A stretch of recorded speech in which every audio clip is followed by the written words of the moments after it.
hetkellä mulla on linjoilla Frostbitein järjestäjä Aleksi Wiensteen. Tervehdys Aleksi. Joo, morjesta. Kiitos. Wiensteen. Olitko itse ehtinyt kuulla vielä näitä villejä huhuja Frostbitein tiimoilta?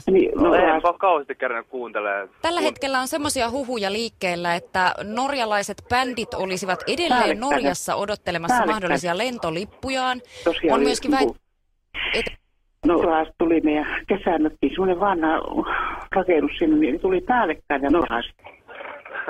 Aika hurjaa. Tuohon sanoa, että hyvä ilmastomainos. Hyvä. Tällä hetkellä tuolla Täällä tosiaan tuli, niin kaikki, ne on kaikki päällekkäin. Sulla on kyllä aika meluisaa siihen. Että mitä tarkoittaa semmoinen, mä en ikänä ymmärtänyt itse, että mitä tarkoittaa tämmöinen. Elikkä norjalaiset päällekkäin.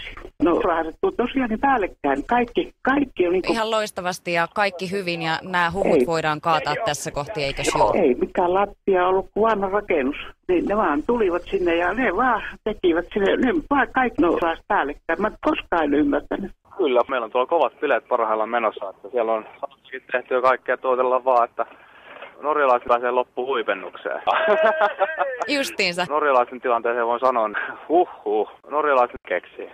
No kun niin, meillä ei niinku ollut semmoista, missä yleensä norjalaista satoi, niin nyt on ainakin sitten oli niinku heinää, vaikka meidän kesämökillä oli heinää, mutta niin, että tosiaan kaikki niin vaan paikalle sinne huomenna ja tänään. Eli on semmoinen niinku ja saa lippuun vielä. Lippu. Selvä, kiitos. Hallit on isot ja saa lippuun. Siinä siis Frostbite-tapahtuman järjestäjä Hommo.